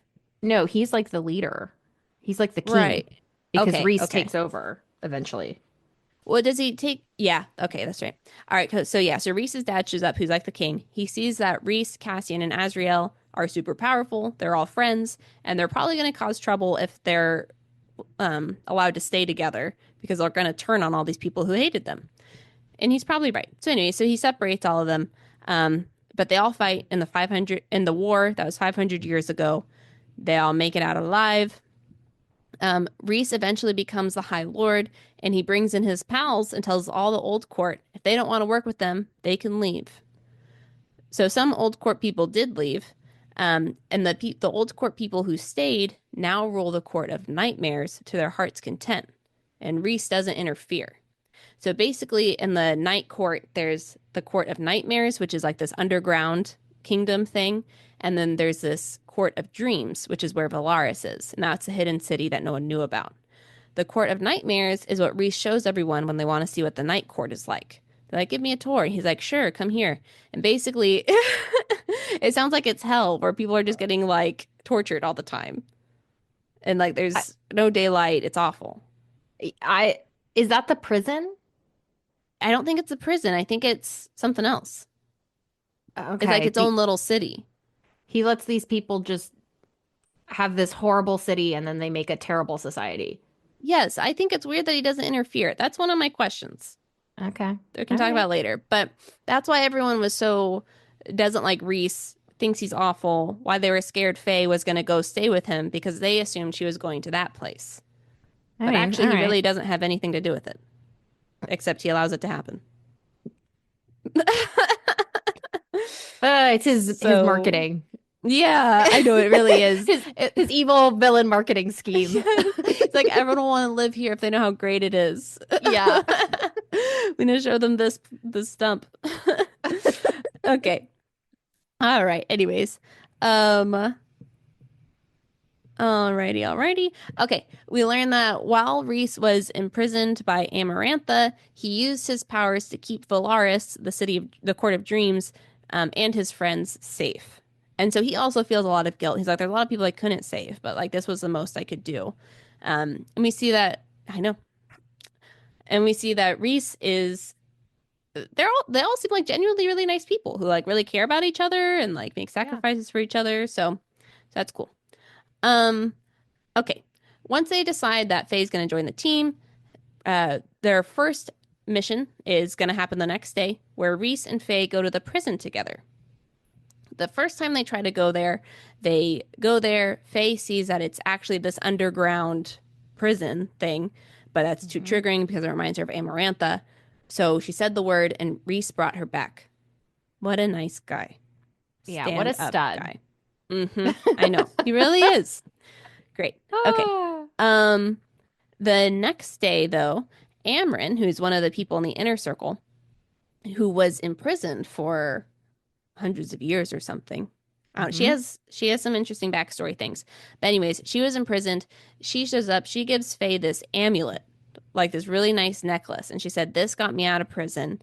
It's going to make sure that you don't get imprisoned." Because basically, Faye's worried if once she enters into the prison, she won't be able to leave. She'll get captured. Very unclear what this amulet does. It's so unclear. I was like, is this like the aromatherapy necklace that you wear on the plane? Where you're like, does it do Oh my anything? God. I don't know, but it makes you feel safe. I don't know. So she has her aromatherapy necklace, and that gives her enough strength to go into the prison. All right. Once in the prison, we learn why they're there. And they're there to see the carver. And he is this kind of mysterious guy who likes bones and death. Kind of reminded me of Ulam from Truss. Mm-hmm. And once there, they have to trade their secrets and truths, so he answers their questions. Faye reveals what it's like to die in Amarantha's court, and he tells them about the cauldron and whether someone can be resurrected.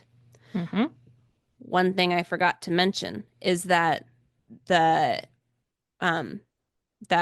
what's his name? Reese and them, they're all leading this effort against Highburn, who's like the evil High Lord or whatever. Yes. And one thing that they've heard from Hybern's plans is that he wants to resurrect Jurian, who is in the Queen's ring, Amarantha's ring. He was the guy who hated fairies and was like killing them left and right. And for some reason, this fairy king wants to resurrect him. That's a good point. It is a To little unclear kill to like the lead fairies. the army. Yeah, but they're all And he's like fairies. a human. I'm like, you can't find someone in the I 1,000 years. I know. You can't find someone else. It is unclear, unless maybe because he's human, he's easier to control. So maybe Hybern has these powers, like he's going to resurrect him and then just control him.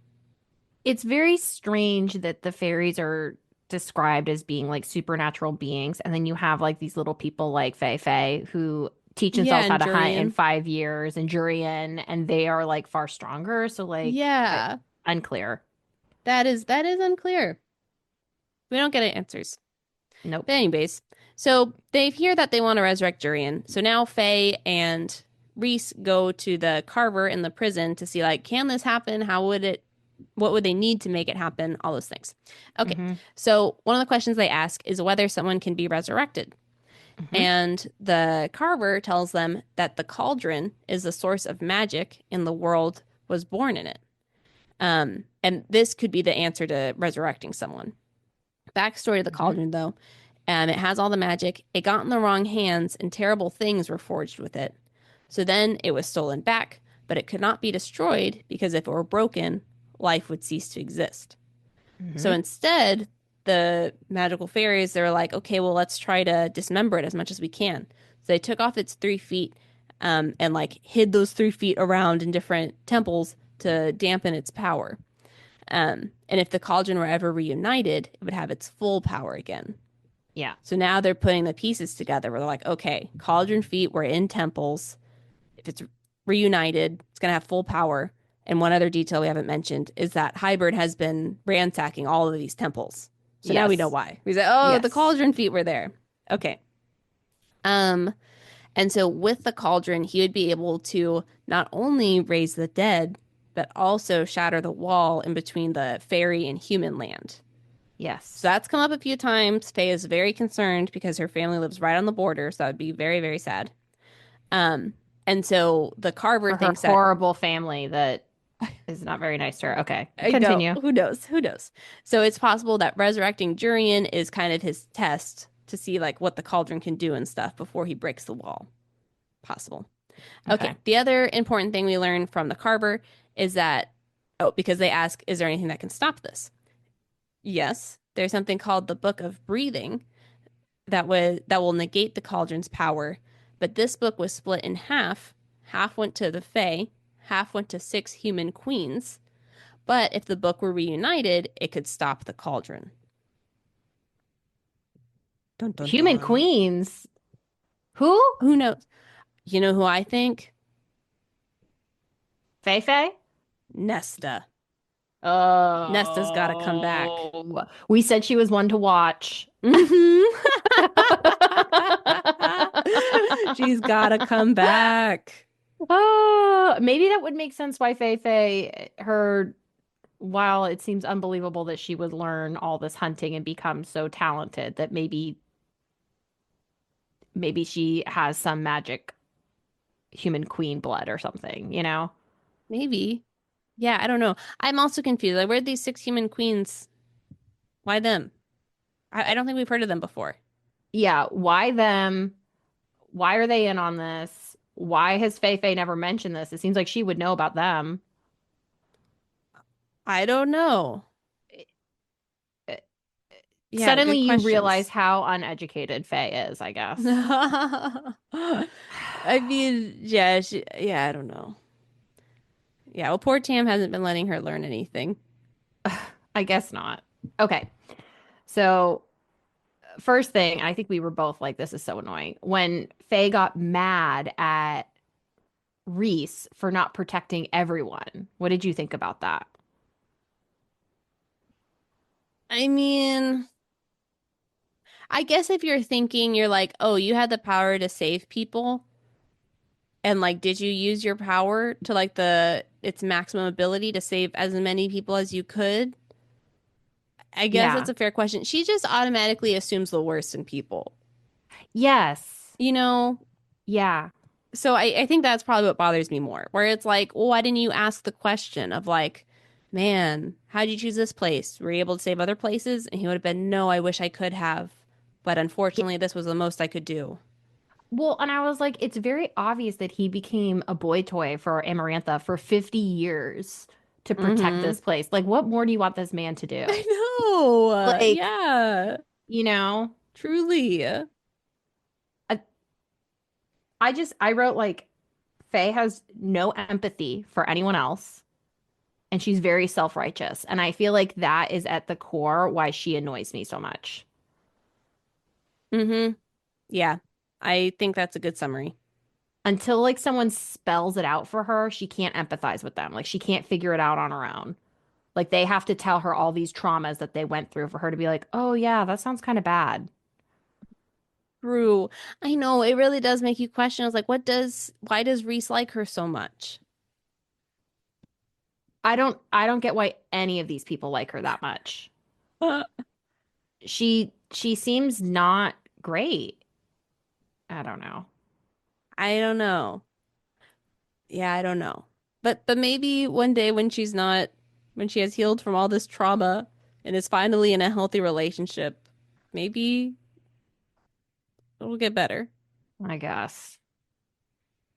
I guess. Okay. Do you have any thoughts on their business meeting, family dinner, or any of the backstories we learned? I really liked that. I liked learning I the did too. backstories. The people feel a lot more like multifaceted here. Granted, we did learn about Hams. Tam a little bit, but who's his right Lucian? hand? Lucian. We learned about his family and his brothers, and they sounded horrible. And it Mm-hmm. sounds like same thing over here. It sounds like everybody in Yeah, this world is kind of I garbage. know. Honestly, Reese and his friends seem like the only nice ones. Yeah. hmm Um, so I thought that was interesting, and you get like a little bit of information on like the 500-year war. So I liked all of that. Um, I like how Reese has like a female in charge because one of the things that happens is somewhere along the way he says like, "Oh, you could be like a high fae or something because she's so Oh, powerful." yeah, that's right. Uh-huh. And she's like, "No, only men can be high fae." And he's 'Cause like, that's what Tam said. "That's what Tam said." Yeah, and he's like, "What?" He's like, "That's stupid." And she's like, "Oh." I know. But are these actually high fae? His two right hand, his Uh, top ladies? Because I maybe don't know if they are. okay, so I think maybe in my mind, high fae is just like a class of ability for fairies. But then a lord maybe is what I'm thinking is like only quote unquote men can Oh, be wait, that's right. Yes. It was a high lord. She's like, "Will high I be a high lord. lordess or whatever? Will that be my title?" And Tam was like, "No, that's Yeah. crazy. There are none of those." Yeah. Yeah, yeah, yeah. He's That like was it. only men. And I was like, this is weird. Why would fairy women just be okay being second class citizens when everybody has magic and it seems like you can be equally powerful? They're all like watching the American sitcoms or like from our world and like, oh, weddings. That's a fun idea. Like balls. Yeah. Ooh, let's do that. Yeah, I agree. Misogyny. Yeah, love it. Let's bring that here. Let's try that one. Yeah, Reese feels very enlightened, which makes sense because he was educated. His mom seems so cool. Yes. So his mama, she was one of those people from Washerwoman's. the washerwomans. Yeah, very violent. And Well, I was saying she was very like normal. she seemed very normal. Yeah, but she was from like the tribe of the very violent people. Oh, okay. Oh, yes, yes, yes. Okay, so how her tribe worked was whenever women came of age to have kids, their wings were clipped. So that then they had to stay and have kids. And that was the only thing they could do. And she was like, "I don't want to do that. I love to fly." And so she tries to escape. And then they like, capture her and then they tie her to the stake so that they can cut her wings. And then that's when her husband, Reese's dad, or I think they get married. I don't Yeah, know. they get married. Reese's dad appears, and then this is when he looks at her, and the bond automatically goes into place. And so then he poofs the guy away who's gonna cut her Yeah. wings. It's called misting. That's probably gonna be important. He Oh, mists the yeah. guy away, and then he rescues Reese's mom. They get married, but then this is when Reese says that his parents weren't good fits for each other. hmm So I guess I don't know what this mating bond what it's based off of. Is it just chance? I don't know. Or it's only a Maybe momentary thing, but it ends up lasting forever? can we go Like back a to that momentary poem? fit? Yes, that's gonna answer all of our Well, because questions. I'm wondering if like your bond person can actually be not good for you. Well, because it sounds like Tam's parents, his dad Yeah. was like evil dictator. And so we had that question in the first part of like, how can you be mates with someone who's evil? Does that make you evil? Yeah. And it sounds like it does, it's not really based on that. Yeah. No, the poem doesn't seem to answer this one. Dang. Maybe that riddle that was written in cursive that we'll never know. Maybe that'll answer it. It it seems strange that like your perfect person in life is actually not good for you, or maybe they're good for you for a time, or I don't Right. know. Yeah, it doesn't, I don't know what's driving the love bond. Maybe it's something like fulfilling, quote, destiny, and it's like Reese needed to be Oh, born, therefore the they needed cauldron's to, directing all this. yeah, therefore they needed to be bonded so that they could have this next step. The cauldron predetermines a few really important things. Yeah, I could see That something could like that. that could be interesting. But what is this cauldron thing? It sounds like it's like what we were learning in the prison is it sounds like it was like the originator of magics. Yeah. It seems like this god kind of figure, but it's like inanimate. I don't know. So, unless someone created the cauldron, is that the biggest bad? Probably. That could be it. Or what we also learn is that there's kind of the same concept like in Sanderson with the Cosmere of like these world travelers. Wait, who traveled? So, Oh, wait, that's right. That's right. the lady, Amaran's backstory. yeah, Amarin, who gives the amulet to Mm-hmm. Faye, we find out she says like kind of like an offhand comment like, "Oh, I see I'm not the only one who was turned into a fairy, Yeah, there's a special word she uses, maid or maid or something something." like Yeah. that. Yeah. So basically Faye is like the first human turned into a fairy, and then Amarin was something else turned into a Mm-hmm. fairy, which we find out her That's something right. else is like super powerful and potentially evil and from like another world. That's right. So they say that in the beginning, there was like this veil separating all these worlds and monsters could walk between them. Then at some point, the veil got sewn up, like it just shut. Yeah. And so it doesn't say if that has if it reopens every so often or what. But yeah, some monsters Hmm. got stuck in different worlds. And so Amryn was one of those. Yeah, and Or a they say that descendant.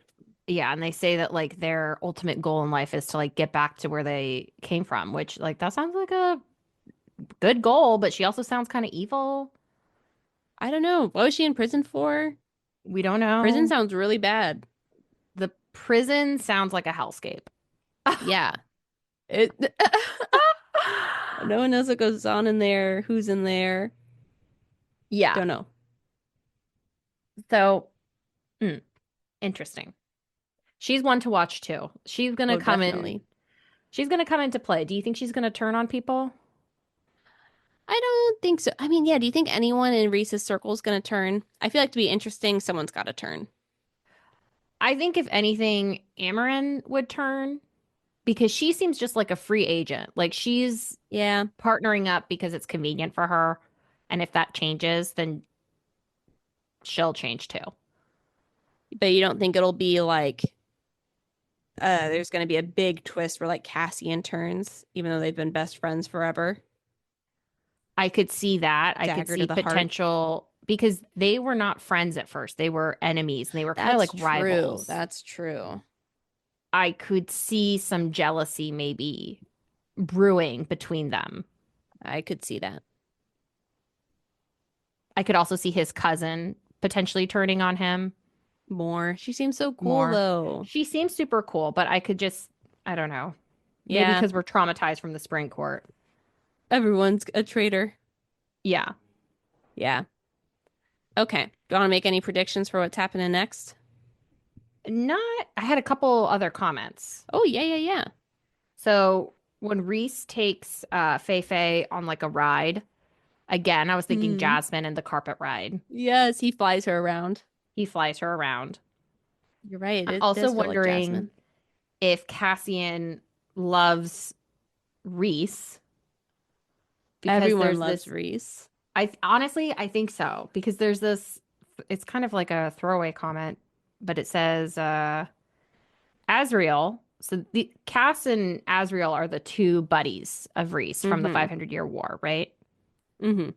So it says Azriel merely turned to Cass, who was staring at Reese with guilt and love on his face, so deep and agonized that some now splintered instinct had me, Faye, almost reaching across the table to grip his hand.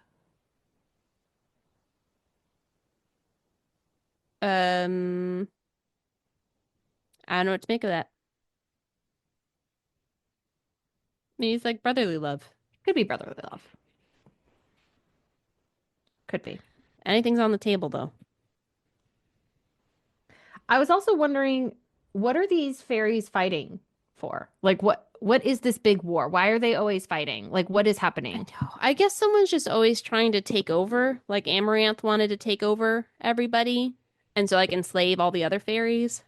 I think it's always a power struggle, but they just want to like keep ruling their courts. I guess. Yeah. It I don't just know. it feels like these people should be enlightened, I guess, with all of their power and all of their wealth and all of their stuff, but they still have these very humanistic like flaws and desires. Power is a universal desire, I guess. I guess so. I don't know.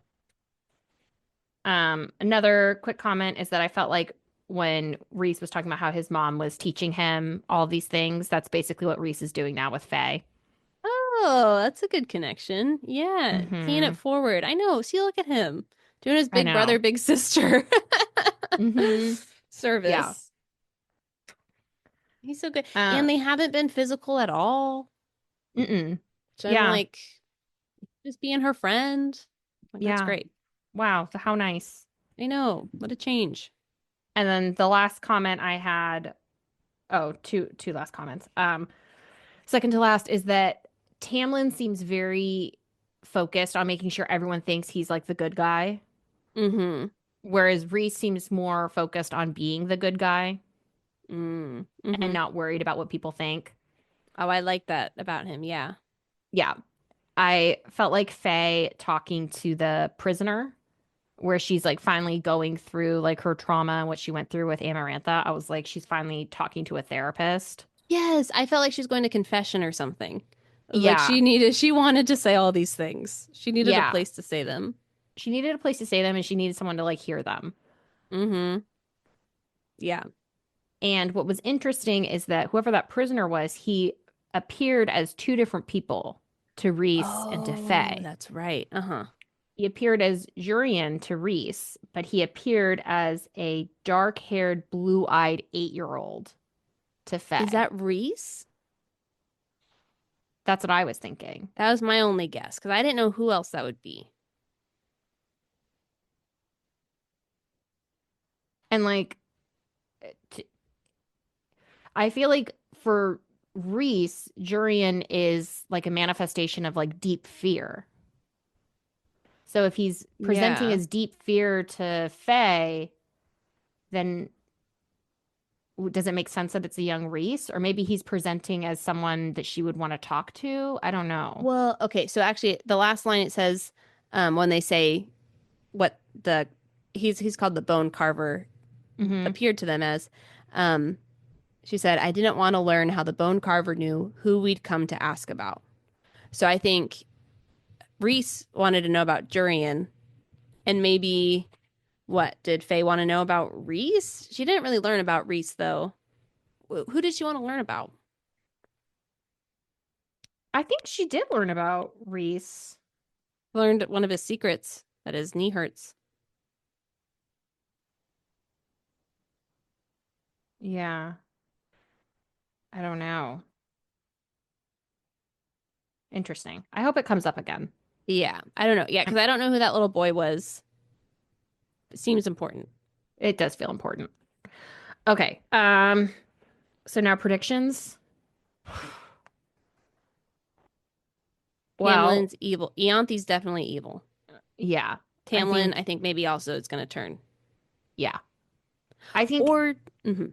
I was gonna say like misguided, incorrectly on thinking he's on the right side, but actually on the wrong side, and then he'll flip at the end. Yes. Yeah. I could see that. That's what I was just about to say. Like someone else is maybe kind of controlling him. He doesn't even realize it. Do you think Amarantha did something to his brain while he was there, and that he actually did have a lobotomy? um, I don't know. Maybe. Or maybe this is how he's dealing with the trauma is swinging to the opposite end of all the power. I think that's the most likely read. But what if the scenario is that Amarantha like did something and he's secretly being controlled by like Hybrin or something, and Oh, that's that'd be why interesting. he's being so controlling of Fei Fei, Mm, and he's that still would not mhm. like his true self. That would make the love triangle be able to come back if it actually wasn't him the whole time. Would you go back? Um, uh, well, okay, here's the thing. Reese is awesome. Like, I know. you know, I don't know. I don't know. I would be more willing. The only reason I would go back is if that actually wasn't him. That would be a convincing argument. What do you think Reese's fatal flaw is? Because when we first saw Hmm. Tamlin, he was love bombing Fei Fei, and it didn't seem like he had an apparent fatal flaw. And then as the book goes on, it's unveiled. So now we're again getting like love bombed effectively by Reese by him being so nice and kind. What do you think his fatal flaw is? That's a good question. Um, I don't know. I was gonna say maybe does he get like tunnel vision of like he has the few people he needs to protect and he'll sacrifice everyone else for those people. I don't know if Yeah. that's really a fatal flaw, but I don't know. Do you think he's going to become like abusive in some way? I'm sure throughout one of the 20 books he will be. That'll push Faye to Tamlin or to another guy. But I don't, how would he be abusive? Like, in what way would he be abusive? He probably wouldn't be controlling because Tamlin's already done that. So it needs to be something Yeah. different. Maybe manipulative. I could see him I could being see him. manipulative. He's really crafty. Yeah. Yeah. I could see him being manipulative, maybe like gaslighting. Yeah. Oh, you know what? Fatal flaw. He's letting this whole City of Nightmares run. His fatal flaw is like he's like, I'm doing my thing and that's all I need to worry about. But on one hand, it's like, okay. But on the other hand, you can't just let all these people be abused and tortured for their whole life, He seems right? very much in like the greater good fallacy, Yeah. which, you know, I I don't know. don't I know. just feel like with his City of Nightmares thing, it's like that one seems like a pretty obvious thing you should stop, especially since it's been going on for so long. So it's like even Yeah. before all this Amarantha business was happening, he was still letting it happen. He should have Yeah. had more time at that point to stop it, right? I I guess he's just like in his mind, he's like, well, this is a good way for, you know, It's me keeping to, relative peace. yeah, keep all the evildoers out. Yeah, give them their own space to be evil. Yeah. So But I don't know. all right. Any other closing thoughts? At this point of the book, would you want to read book 3? I think so. Oh yeah. What about you?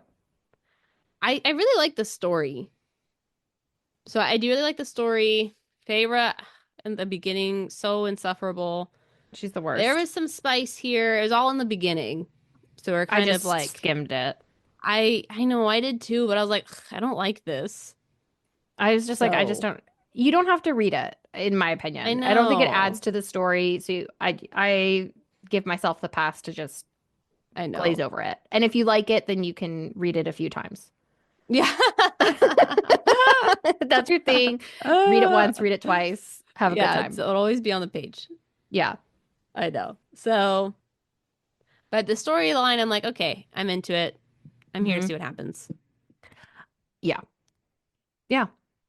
But everyone Okay. said the second one was their favorite. So I don't know. We'll see. Yeah. We'll see. Let us know. Should we read book 3? Yeah. Do you want us to read book 3? We might cave.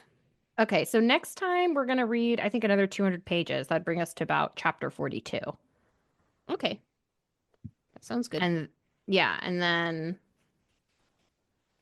after that, we'll do Then this in 3 finish it out. parts. Yeah. Wow. Perfect. Okay. Well, this was good. Yeah, this was fun. Excited to to read the next part. Whoa. Wow. Look at us. Love it. If you guys had a fun time yeah. hanging out with us, make sure to rate, review, subscribe, give us 5 stars, please and thank you. And we will see you next time. Yeah. See you then. Okay. Love you. Bye. Love you. Bye.